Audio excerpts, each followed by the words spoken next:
So today we are here with a few different people. So I'm Marc Risby. I'm the Managing Director here at Boxer in the UK, and we are the UK partner of Colorfront. But seeing as there's so much exciting stuff to talk about, we decided to open this up and make this available to a lot more people. So welcome. So there'll be a few people on here from various different countries. So anything I say may be applicable to the UK, but we can always find a local person to help you wherever you are in the world. We are going to be talking today about QC, color, mastering, streaming. Of course, there'll be a little bit of AI. This is about the current products from Colorfront, some of the latest features, and also a little bit of a preview about some of the things that are upcoming and a few prototypes that we want to give you a little sneak peek of. There's a lot to talk about. We're going to try and keep this down to around about 30 minutes, but that's 30 Italian minutes with Laura. So that could be anywhere between an hour and 3 days. So we look forward to that. And we want to try and make this a bit interactive. So please feel free to ask questions. And we may not be able to answer all of them right away, but we will come back to you. We are recording this as well, and the recording will be made available. Now, because of the unique way that Zoom works, we have to remember there are two ways of asking questions, the right way and the wrong way. So if we can ask you to use the QA panel rather than the chat panel, please, the QA panel, that means we can log them. Some of them will be answered right away, but if not, we'll have your details and we will be able to come back later on. If we have enough time, we'll wrap up later on or maybe bring some of those questions into the chat. We're just going to see how this goes. So thank you. That's great. There's a lot of people here. So let's kick off. So first of all, I'd like to introduce you to a few other people here on the screen right now. First of all, we have Laura from NMF, as well as Jose and Luciano. So Laura's going to be providing most of the demo, but we have some really skilled people here to answer questions. And we are all partners of our friends at Colorfront. And in the bottom corner there is Gary, who is also going to be online to answer your questions. As I say, I'm Marc. I'm going to try and step back from most of this and pass this on to Laura, but I'll be watching the questions. Any comments, just please put them up there and we will see what we can do. So thank you. I'll leave it at that and I'll pass over to Laura. Okay. Thank you, Marc. Welcome, everybody. And thank you for joining this webinar. As Marc said, we are going to show you all the features, the new features and the updates to Transcoder 2025, what's already there in the release and what is coming in the future. I'm going to start sharing my screen, which is the Transcoder.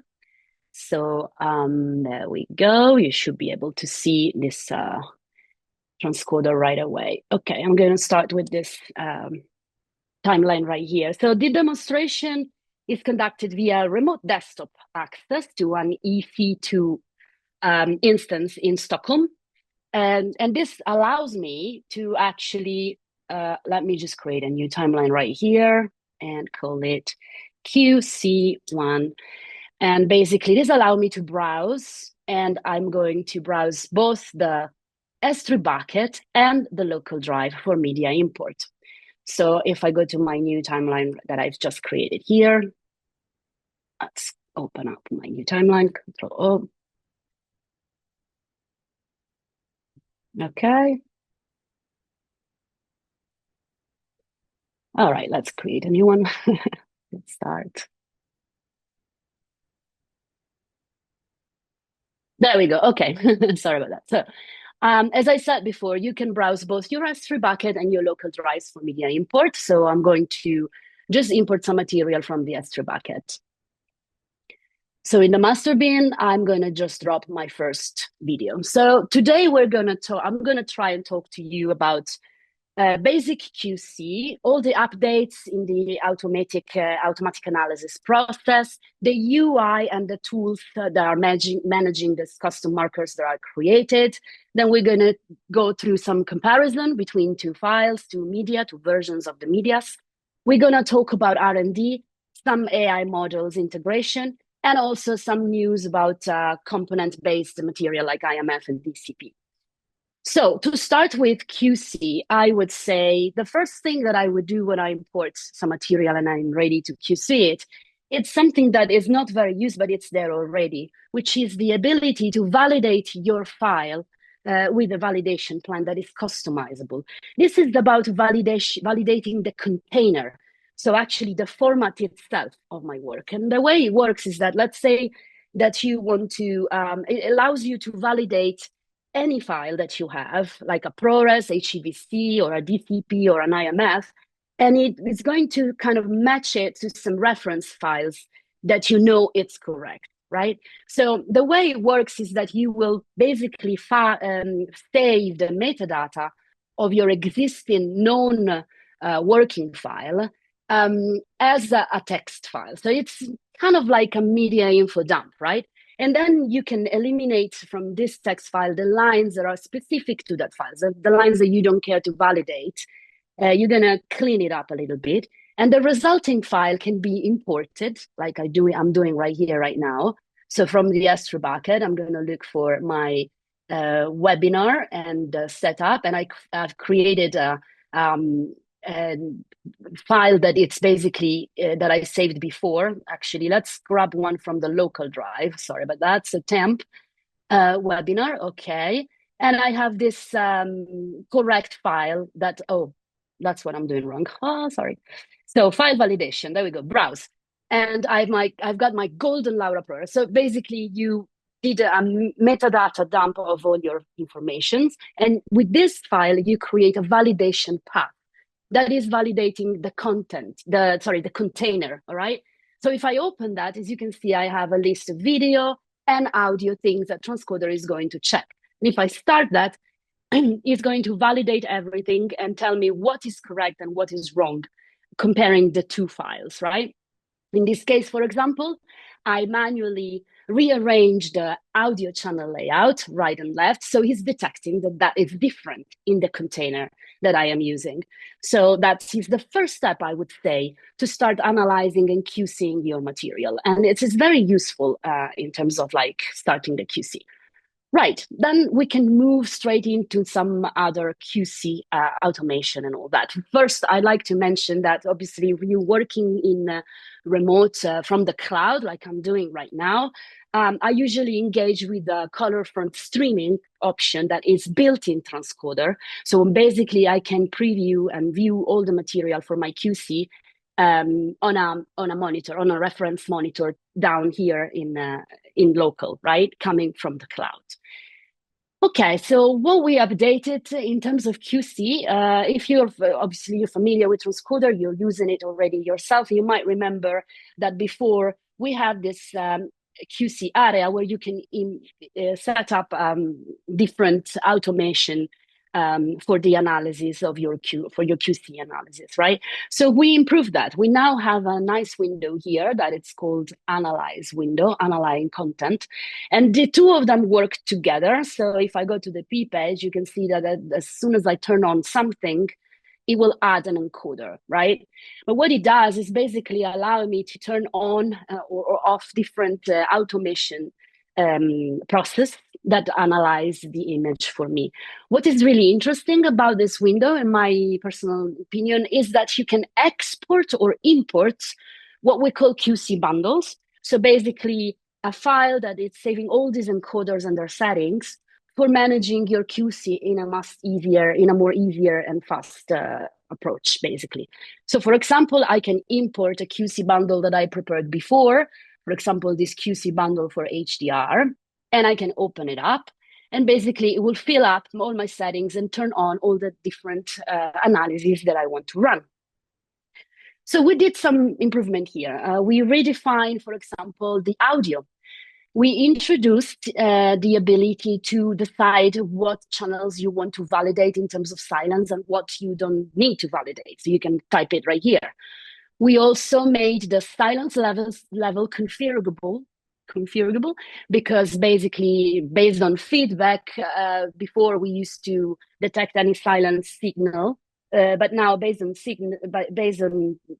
feedback on studio specification, anything below a certain dB is actually considered silent, and you want to detect that. So we just updated the fact that you can configure that. We are also analyzing the true peak limits and then both loudness and dialogue gate targets, and you can configure that. Light level analysis, you're familiar with that. I'm going to set my active area to 2 in this case. We have some improvement in the HDR. I'm going to talk about it later on when we generate these markers. For the brightness guard, that is basically able to detect anything that is still below the 1000 nits limit, but again, too bright. So in this case, I set it to 300, and it was particularly useful when you're dealing with like SDR to HDR transition. You have titles or subtitles that are very bright in an HDR environment, so you might want to be able to grab that as well.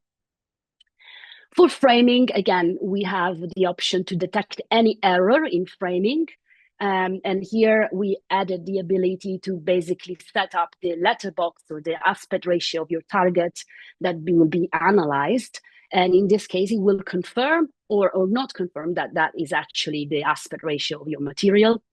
We've got repeated frame, break frame, we've got encoding error and synthetic frames. That is detecting any abnormal noise or anything that can be detected as synthetic frames, right?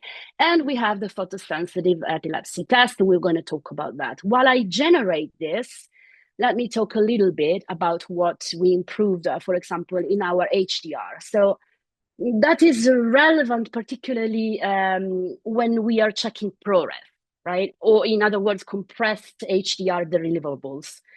So we all know that it's been a bit of a struggle in the last year to deal with these files because of the ProRes compression that is introducing, particularly like the chroma subsampling and the subsequent chroma reconstruction, because that introduced pixel code values that basically violate either the P3 gamut or the PQ 1000 nits peak luminance limit.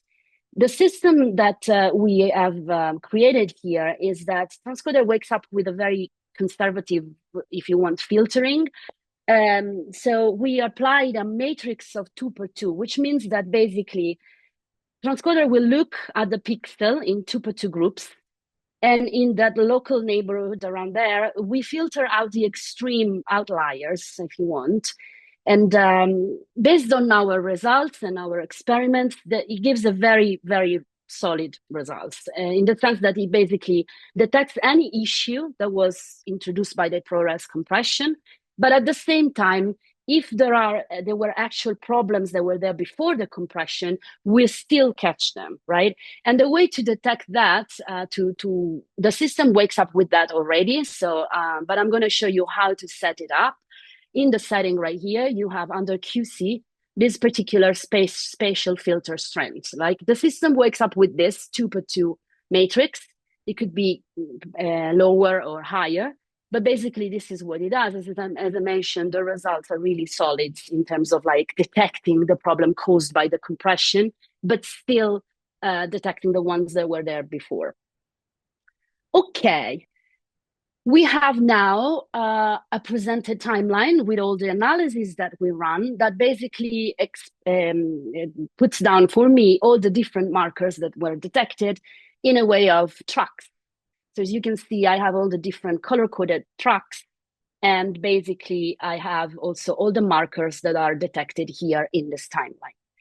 When we are starting to work with this, first of all, let me show you, we have introduced context menus. We are improving that even more. So right now, for example, if I right-click on the playhead, I can either, coming from feedback, that's a very useful tool. You can copy source timecode or copy record timecode. You can loop, but most of all, you can skip the playhead to, in this case, I have activated the active marker track. So whatever track I have active, using the arrow, I'm moving from one marker to the other, and I can change that very quickly with the right click. To analyze these markers that I have in timeline, let me open up my marker check window layout, which I prepared before. But basically, what you have is a table that basically calls up all the different markers that were created. So you have a list of them right here. And it's all very active and live. So whenever I'm setting myself on, for example, the HDR guards, I have a list of all those problems detected in that particular area. And when I click on one of them, transcoder will take me there on the timeline and will take me there on the player as well. So you can see here, I have a bounding box around this window area, which is basically higher than 300. And just a little trick that I discovered recently, if you control click on that area, transcoder will tell you in the analyzer the nits that you're detecting. So in fact, you can see that here we are way above the 300, but still under the 1000 peak. So brightness guard, so he's detecting a few of those problems. Then let's see something different. So we have audio problems, and he's actually explaining me what the problem was, the max peak, or in some cases, the silence, and what channel are actually affected by it and what is not. Then we have, for example, let's give it a look at framing. Right, so in framing, for example, here transcoder is confirming that the active image is actually 2, which is good, but is also detecting a couple of errors. It's saying that in this particular shot frame, the image seems to move of 1 pixel on the left, right? So how do I investigate this a bit more further and more in detail, basically? I can use the navigator here, the markers navigator. If I hit this arrow right here, I have this preview of the problem that he's detecting. And I can use the slider to actually increase the brightness or the contrast to better see what he's detecting. And what's cool is that if I double click on this guy, it basically takes me on a zoomed right away on the zoomed image here. And I can clearly see that there is actually a line of a black line that shouldn't be there, right? Okay. So if I reset the zoom, that is the first problem detected. Then he detected another problem in this other image. In this case, I'll show you another way to detect, to view this type of problematics. It's a right click and I have a view mode. In this case, it's called show framing view. So what we did, we basically are flipping, mirroring the bottom corners and the top corners so that they all combine in the center.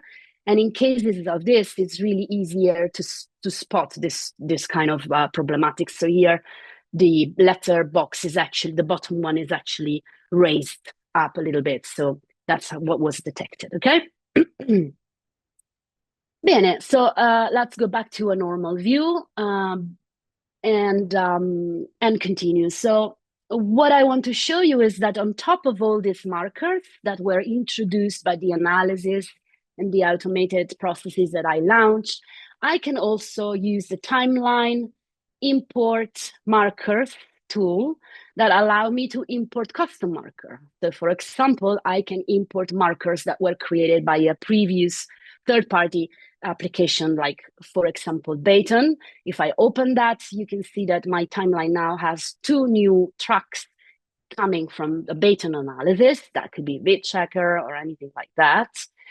And I also wanted to talk to you about the PSC, so the photosensitive epilepsy test. So the one that we are using here is our own implementation based on the published ITU-BT1702-3 specification, right? But we are also aware that lots of studios do require the Harding test to be run in a third-party system. So we are also supporting importing the Harding test, which will happen with the markers import custom marker. Here I have an example of a Harding test.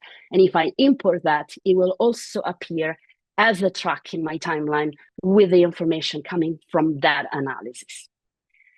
Right, so once I've gone through all of this and I'm using my table here to go through all these markers, and at the bottom, I can see that I have a check cross, so I can either accept or reject these markers. Why is it important? Because the markers that are accepted as proper errors or stuff that needs to be fixed in a second pass, they will actually go in my media report. So let me show you how I export the media report. I go here, reports, media reports PDF. Right, so the media report PDF is actually a very complete media report. I hope that you can see it properly. Maybe I'll make it a bit bigger, I don't know, through the Zoom and all. But basically, I've got a media summary for my timeline. and I've got all my video information, audio and subtitle, if any. Then I have a composition glimpse, so I can see where most error are lying and all the listed tracks that were created. And then I have a marker overview. In this table, all the markers are listed. I have start and end time code and the comment that is, applied to that marker specifically. So I have a table that contains all of them. Then we go more into specifics. So, for example, you're familiar with the HDR reports that comes from the light level analysis. This is, if you want an updated version of it. So I have all my graph telling me all that it's happening. And we also introduced these two little graphs that are very useful. I've got light level distribution for blacks and light level distribution for highlights. This allows me to really see where my grade is laying, right? Where is the situation of the light for the HDR. And also here, I'd like to mention the spatial filter is, it's there, so I know that it's applied for the compression. Then I go and I have listed all the different thumbnails with the problematic situation. I have a graph for the loudness that it's telling me what it detected and the audio errors. And then I have my framing report, which shows me the aspect ratio and the consequential problems that he found, the moves that he found in the image. This is the Harding FPA report. So remember, we import them, all these markers from a third-party analysis, but they still make their way to the media reports with all the information that comes through it, as well as this other information coming from Baton, in this case, black frames.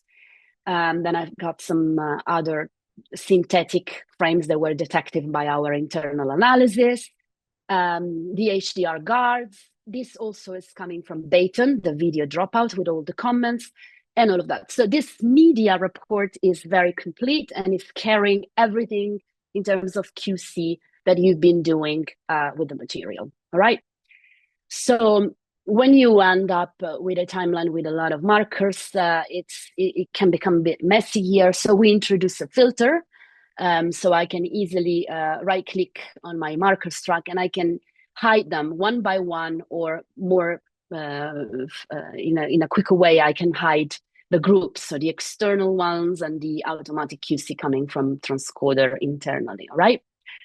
Okay, so the next step I wanted to show you was talking about Dolby Vision analysis and QC. So let me quickly apply a Dolby Vision XML to my material. I've got a wrong one, so I'm going to open that up. You're familiar with this interface that is showing the XML applied to the timeline with all the cuts. And the first thing that I'm going to do is Control-D and run a Dolby Vision validation of this material.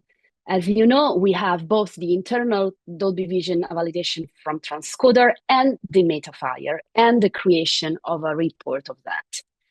But I wanted to show you that we improved that. So now the Dolby Vision internal transcoder and the metafire creates two different tracks in my markers.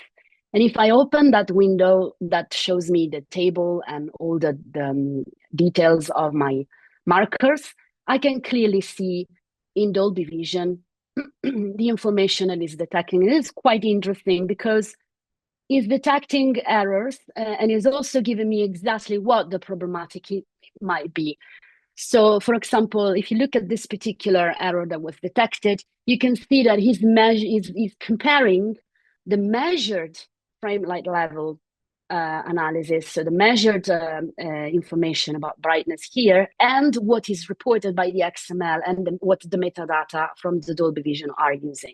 And it's comparing the two of them and is detecting a mismatch. So it's telling me that the PQ, it's different. So this is very important because it's quite, it happens quite often. You got the color is applying metadata for Dolby is doing the trims, but sometimes it copies the metadata over to different files, to different media.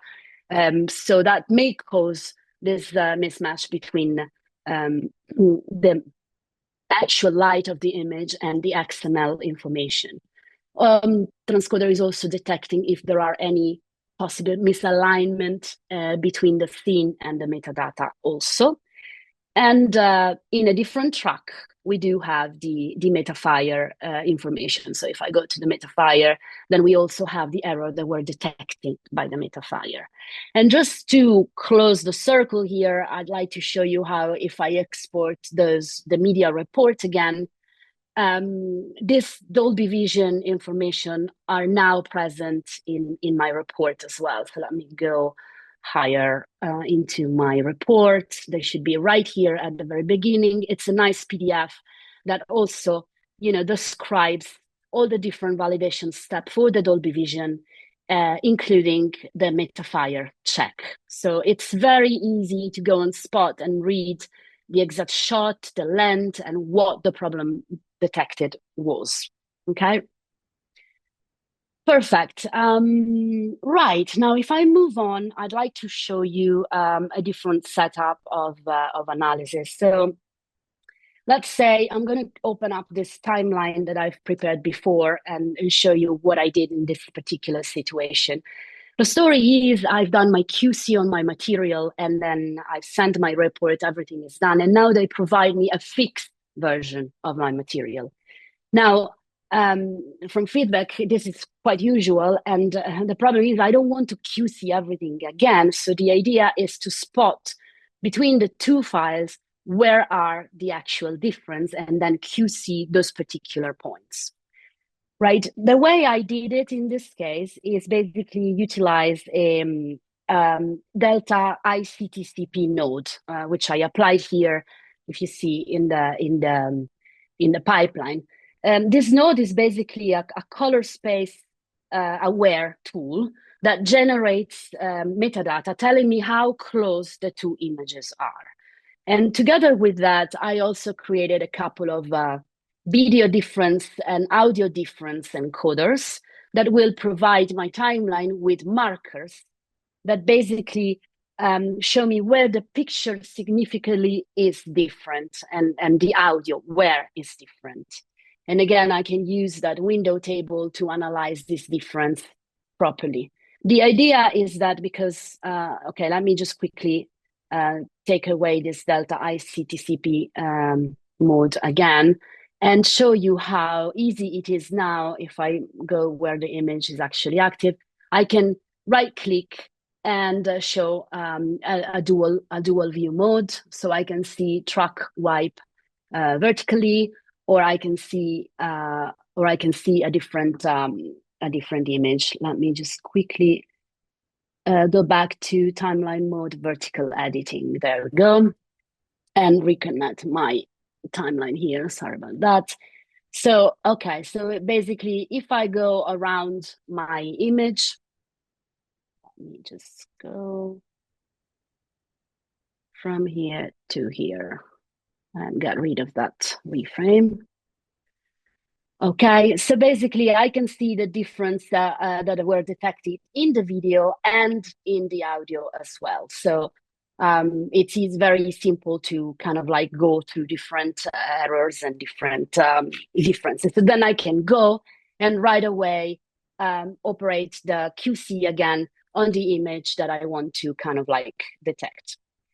The same exercise, if you want, can be done on the Dolby Vision as well, which is also an option when I have my original material that I've QC'd. And then if I add a video track, I can add the fixed material that is coming.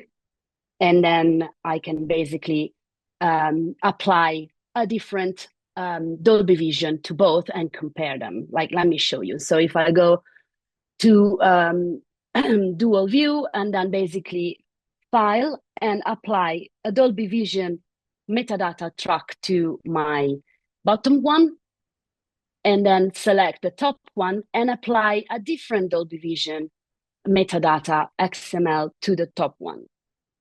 So I will apply the correct one on this one, right? So now I have two material, the one that I QC'd before and the one that I am receiving as a fixed version with different Dolby Vision XML applied. And a quick way to kind of like spot what are the difference is using our new compare tool, compare. So this basically is creating, whenever there are mistakes and differences in the Dolby Vision XML, it will tell me the difference here. So I have XML difference, and basically it will show me what are the difference in the XML that are applied to the material. So I can actually go to the window and look at the tool again and check, based on my markers check, what are the difference in between the two Dolby Vision XML. And again, it's telling me exactly what the differences are. So I have some edit changes and some metadata changes. So I can easily check when these changes were supposed to happen or when there are changes that were not supposed to happen, and then I better double check those changes, okay? Very good.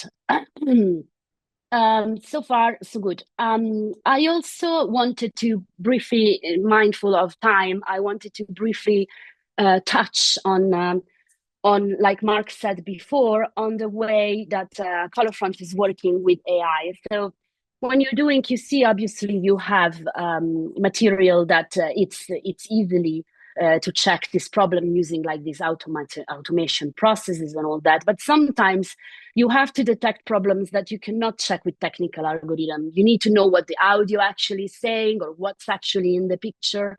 And in that case, AI tools, AI models come very, very handy. So I wanted to explain how Colorfront works with AI models, basically based on the fact that for security, for legal reason, or for the fact that these models always evolve so rapidly, Colorfront doesn't implement the model inside. So we keep the model separate. What we provide are integrations, right? So you can utilize the fast reading and decoding engine of Colorfront to connect with any AI model. And right here, we have a few examples that I wanted to quickly describe to you. We added a new session that's called Intelligence. And here you have both models that are already present in the actual release, some that are examples that we're working on, and some that are basically prototype. So very quickly, we've got the speech to text, which is basically grabbing the audio and preparing a text file. We have image labeling and in tagging, so that's using the YOLO model to tag different images, basically for content moderation and all that. We also successfully implemented the scene description AI module, and also the embedded vectors, vector embedding models, text detection and subtitle detection, clap detection. And all of these models basically work local, so the image never actually leaves your system. The last one is actually using the content moderation API model recognition from AWS. That's an experimental one prototype that we are preparing at the moment as well. I like to mention that. Okay, finally, a few news about IMF and DCP. So we are working with basically we're implementing the new Photon version 5 for IMF render. So that's the upgrade for the Photon library. We are working very closely with all the bodies, the standardization bodies for IMF. So we have the latest standards implemented in transcoder already. And also for DCP, we introduced the render markers into the finalizing process, which is very helpful for people that are doing a lot of DCP. So right now you can actually utilize the render markers to actually export head and tails, so space between, as opposed to reels, the tails and the head. On top of that, we also worked on tools right here in the pipeline page. As you can see, we rearranged the color tools and the Dolby Vision tools so that it's nicely divided in session. So all the color conversions are here, all the Dolby Visions are here. We improved the Colorfront engine, so we now have an updated HDR up mapping and down mapping. And also we introduced dedicated tools for broadcast. So if you're working with extended range, super wide, and sublex, you can use these tools. And we also introduced dedicated tools for cinema HDR. So when you're going to a big screen, what are the problems that you are going to find, and how to fix this problem up converting from SDR to HDR for like DCP and cinema HDR.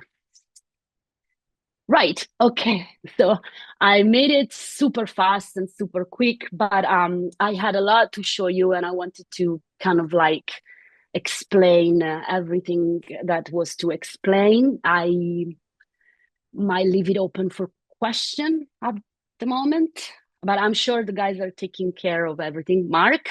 Laura, the questions have been coming thick and fast. So thank you, everybody. And I could see that Gary and Jose and Luciano were typing fiercely, and I think most of your questions have been asked there. I just wanted to highlight a question on there a little bit. Rob Davis was asking about Harding FPA, and some of you who are outside the UK may be less familiar with PSE, photosensitive epilepsy tests. Very popular in the UK because they're mandated by our broadcasters and Japan, but less so around the rest of the world. But we are seeing coming out of America now, some of the larger content owners are asking for PSE checks as well. So that's something that may come up if you haven't had to deal with it before. And Laura mentioned the standard, the ITU standard, which is a bit of a mouthful, but just wanted to highlight for the UK people that the -3 implementation is the latest one that's being asked for. So the built-in PSE check-in inside the Colorfront products is compatible with the UK regulations at the moment. But what I also will say, if you want to try it, come and see us, come and talk to us.